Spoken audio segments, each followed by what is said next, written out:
bom tê-la aqui. Muito obrigada por sua vinda aqui a Portugal. Veio diretamente, praticamente, do aeroporto para cá, para a galeria no Palácio Bister, a conhecer a galeria e a estar conosco, prestigiando a exposição, mas também trazendo toda a história, toda a bagagem dos Guildes, que são modernistas muito importantes da Semana de Arte Moderna, que completou já 100 anos, já estamos com 102 anos da semana. E é um prazer imenso recebê-la. Muito obrigada. Obrigada pelo convite, né? A gente fazia já um tempo que a gente não se via, desde o tempo que você morava no Brasil. Sim. Mas eu estou muito feliz de estar aqui, é um espaço belíssimo e será sempre um prazer trazer obras do Guild agora para Portugal, né? Que bom, que bom. E conta um pouco sobre a história. Quem foi Oswaldo Guild e Emílio Guild, que são duas pessoas assim fundamentais na história do modernismo, né, no Brasil, embora eles tenham sido suíços, né, tem toda uma origem suíça, mas que foi para o Brasil. Conta um pouco como foi essa trajetória. Emílio Guild é um zoólogo naturalista, foi um zoólogo naturalista que foi para o Brasil com 25 anos, né, a convite do imperador Pedro II, para gerir, né, um departamento, a princípio, do Museu Imperial, que hoje é o Museu Nacional do Rio de Janeiro, né? E lá ele se casou, né, com uma também descendente de suíços, mas na verdade ela era brasileira, e com ela, Adelina, teve 7 filhos, né? Dentre os 7 filhos, Oswaldo, o quinto filho, que se tornou o pai da gravura brasileira. Sim, aqui eu tenho um catálogo dele. Isso. Uma grande imagem muito famosa, ele, né? E essa gravura, ele é uma gravura que tem maior número de reproduções, são 400. Nossa. Né? Porque ela foi encarte de um livro, né? Então a pessoa comprava o livro e ganhava a gravura de presente. Na época essa gravura foi feita na época da Semana de Arte Moderna? Não, na verdade ela foi feita em 1955. Ah, ok, depois então. Né? Guild foi um dos artistas modernistas que integrou a Semana de Arte Moderna, mas junto foi um dos poucos, né, que integrou, na verdade, não fazendo o movimento por São Paulo, fazendo o movimento para o Rio de Janeiro, devido ao diferencial da obra dele. Sim. Né, junto com o Di Cavalcanti, que também integrou do Rio de Janeiro. Então, os dois fizeram essa parceria de obras, né, inusitadas para compor esse movimento modernista. Sim, sim, foi fantástico e tem essa repercussão até hoje, né? Toda a descendência, tanto da arte brasileira como do modernismo em geral, a nível mundial, e que traz até hoje essa herança de tendências, de design, de arte, né? Houve toda uma sequência até hoje. E Ilane, o trabalho do Guild hoje tem toda uma fundação, né? Ele é todo acompanhado e permanente através de uma fundação, né? Então, da qual tu és a presidente. Sete filhos que Emílio Guild teve, junto com a Adelina, mas somente o meu avô deu descendentes à família. Então, numa época que nós estamos falando do século XIX, que era muito difícil, né? Oswaldo mesmo morreu solteiro e não deixamos descendentes diretos. Aí o meu avô, que é o mais novo dos filhos e o único que nasceu da Suíça, e também o único a seguir o caminho do pai, e ele se tornou botânico mais tarde, né? E aí ele teve 3 filhos homens, dentre eles o meu pai. Eu fui a mulher que nasceu 60 anos depois que a última mulher tinha nascido, a minha tia. Olha! Então só vindo homens na família, né? Minha avó, que fez questão de ser minha madrinha de batismo, falava para mim, quando eu era pequena, que eu tinha nascido com uma missão muito importante, né? E aí eu sempre fazendo parte de toda essa história, a história da família, convivi muito com os meus tios, né? Que eles moravam na cidade de Nova Friburgo, então a gente passava férias lá, e tudo em cima dessa história oral. Depois, na época da faculdade, eu resolvi registrar isso, essa história oral. No ano de 2000 eu escrevi o meu segundo livro. Meu primeiro livro foi uma coletânea poética, mas o segundo livro que falava exatamente da história da família. Olha, que interessante. E aí foi lançado nos 500 anos do Brasil, com o apoio da Volkswagen. Foi muito bom, porque muita gente que queria falar sobre Guild, sobre Emily Guild, sobre Oswaldo Guild, como eles eram suíços e eram pessoas que separavam muito a trajetória profissional da vida familiar, cotidiano, eu dei enfoque ao cotidiano familiar. Então, muitos livros que foram lançados posteriormente citam ele como fonte, né? Olha. A partir daí, quando eu estava escrevendo esse livro, nós resolvemos fazer a associação Oswaldo Guild, né, que já existe há 23 anos, por conta de que a gente tinha muito acervo de Guild, muitos objetos, e aí eu não queria me desfazer disso. Claro, né? claro. Meu avô acabou falecendo, assim, repentinamente, uma queda. A minha avó, que tinha uma coletânea enorme de jornais, né, que registraram a trajetória do Oswaldo Guild. Então a gente precisava de certa forma, tombar tudo isso, né, através de uma instituição jurídica sem fins lucrativos, que hoje ela tem reconhecimento federal, estadual, né, do estado de São Paulo, federal do Brasil, tudo, e agora a gente está querendo trilhar o caminho contrário, né? Porque eles saíram da Europa e foram para o Brasil, né? O Miguel hoje tem um museu em Belém do Pará com o nome dele, porque ele saiu do Museu Imperial e depois ele aceitou um desafio para fazer a direção do Museu Paraense, que já existia, mas estava todo degradado. E aí ele aceitou esse desafio, ficou lá muitos anos, né, morando com a família dentro do museu. E a partir daí, o Oswaldo, quando o Emílio acabou a questão monarquista no Brasil, ele retorna para a Europa com a família toda. Né? Então o Emílio falece na Suíça, com o pedido para a esposa que se um dia ele falecesse na Europa, que ele fosse enterrado no Brasil. Olha que interessante. Então 2 anos depois a Adelina volta para o Brasil, né, para a cidade de Teresópolis, que é um estado serrano do Rio de Janeiro.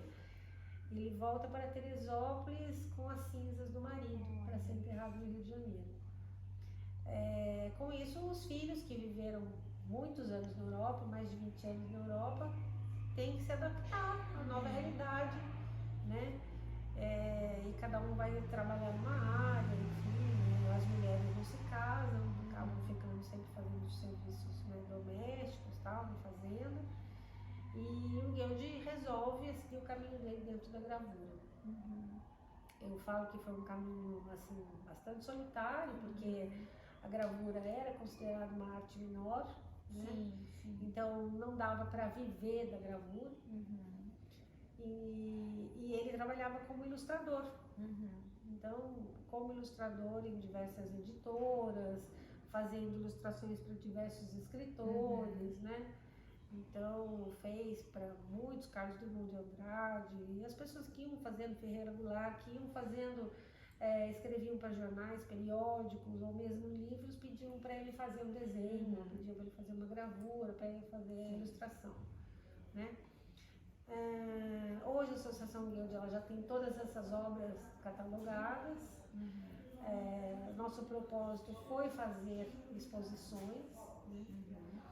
Para que a gente pudesse cada vez mais difundir o trabalho dele, com inúmeros recortes.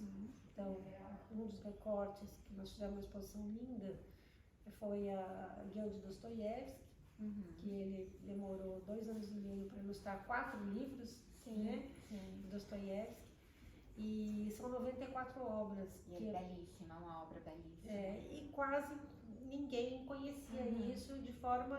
Porque pouca gente lê Dostoiévski, né? Principalmente lá no Brasil. E foi uma exposição assim, muito bonita, que teve todo um glamour, assim, as pessoas não conheciam muitas obras, assim, principalmente todas elas juntas, né? E aí tem várias outras, tem um recorte só de guarda-chuvas de Guild, tem o Soturno Caminhante, onde ele vai caminhando por várias cidades, enfim, várias coisas que foram acontecendo, né, na trajetória dele artística, que a gente pretende fazer agora esse caminho inverso, trazendo para Portugal e para Lucas, que acho que vai ter todo um casamento. Sim, sim, perfeito. Vai ser maravilhoso, com certeza vai ser lindo, vai ser uma exposição belíssima aqui no Palácio Pisca. Tem toda uma relação botânica também com as obras do Emílio e com as obras do Oswaldo no sentido do clima, dos guarda-chuvas, que é um ícone, né, da obra dele. Eu acho que temos aí muitas surpresas, um momento maravilhoso que vai ser de exposições aqui, a futuro ainda, a ser desenvolvida e que vai ser realmente maravilhoso. E hoje, especialmente, é um dia que acontece o lançamento do livro aqui em Portugal. Sim, a Galeria Travessa, que já distribui, né, a biografia do Oswaldo Guild, que chama Repaginando a História. É um livro bilíngue, né, português e inglês, mas é um livro que fala da vida dele, tem muitos pormenores que poucos conhecem, é um livro totalmente ilustrado, um livro de 350 páginas, enfim. E você sabe que quando ele criou essa gravura, um jornalista questionou ele em 1957 como que ele tinha conseguido dar esse degradê no guarda-chuva, porque normalmente a matriz é um pedaço de madeira, né? E você entinta a madeira e carimba. Então são imagens chapadas, né? Sim. E ele disse, então eu entintei de vermelho o guarda-chuva e a hora que eu fui calcar, eu calquei com a minha unha que estava suja de preto, manchada, né? Suja de preto, de tinta preta.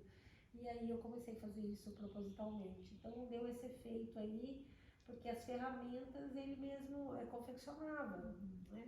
Então ele ia buscando soluções. Naquela época ele fazia ferramentas, os goivos de varetas de guarda-chuva, que eram de aço, né? Sim. Então, os rolinhos também, eu cheguei a ter contato com essas ferramentas, os rolinhos eram micro-rolinhos, às vezes para editar pequenas áreas, né? É incrível, porque dentro da própria técnica da gravura, que na época, embora uma arte menor, mas ele conseguiu evoluir ainda a própria técnica, né? Então, aí se percebe realmente a genialidade do artista, numa época que era tudo muito mais precário que hoje em dia, que existem tantos recursos, mas conseguir desenvolver técnicas utilizando de artifícios próprios, que ele próprio criava, desenvolvia para evoluir ainda mais a própria obra, né? Então isso é sensacional. Estudo de cada madeira, né? Cheiro de cada madeira brasileira. Tinha pessoas que davam para ele pedaço de madeira. Ele falava, que obra você fez? Eu falava, eu não fiz nenhuma. Porque a madeira é tão linda que eu não quero estragar. Então, imagine, vou estragar com a obra dele. E a pessoa que tinha presenteado falou assim, não, ele vai criar alguma coisa maravilhosa. Sim. Enfim, eram coisas assim do cotidiano dele, que eu acho que eu consegui mergulhar na vida desse homem por vários anos, para que a gente também tivesse um casamento perfeito quando você fosse criar uma exposição, né? A pessoa vai em busca hoje da exposição dele por ele ser um artista renomado, de muito prestígio, enfim, mas ela encontra também um pouco da vida dele, do cotidiano dele, da família dele, né? E eu acho que é real mesmo, né? Eu acho que é isso que faz a real da vida do artista. Esse quadro de entrevistas, ele chama Histórias Reais, então é justamente mostrar as histórias reais de como era a vida do artista, de como era por trás, né? A gente vê hoje uma arte linda e não entende como era a vida dessa pessoa. E é incrível perceber esses detalhes, toda essa história que tu resgataste mesmo e mantém viva através do Instituto Goethe, né? Sim. Hoje a nossa instituição ela conta com profissionais historiadores, pesquisadores, produtor cultural. Nós temos algumas pessoas que são admiradores da obra dele, que colaboram às vezes nos enviando imagens, fotos. Nós temos a expertise também de fazer a questão da catalogação, né, da certificação da obra dele. E os espaços alternativos, nós optamos por isso, não ter um espaço físico lindo como esse, né? Mas para justamente levar a obra para todos os lugares, né? Sim.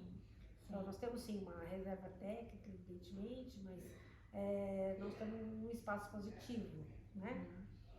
Porque nós estamos sempre levando as obras para os lugares. Sim. Agora mesmo no Brasil, nós estamos percorrendo o Brasil com as obras que o Emílio Guild catalogou, que são as aves amazônicas. Então, nós estamos percorrendo o Brasil. Olha, que né? lindo, que lindo. Então, eu acho que esse movimento traz mais admiradores para o trabalho deles. Sim, com certeza. E agora a recebê-los em Portugal, Sim. em breve, numa exposição que vai ser maravilhosa aqui. É uma honra imensa para a galeria receber as obras do Guild e poder realizar aqui uma exposição nesse caminho inverso, nesse retorno à Europa por Portugal. É uma honra enorme, muito obrigada. Eu adorei conversar contigo e saber um pouco mais dessa história, poder compartilhar um pouco mais dessa história deles aqui conosco. Eu estou muito feliz em fazer essa parceria com você, ver que você faz um trabalho incrível aqui na Europa, né? Você é uma profissional assim, muito aberta a proposituras e a gente fica muito feliz de começar por aqui. Que bom, uma grande expectativa, muito ansiosa para ver essa exposição tão linda.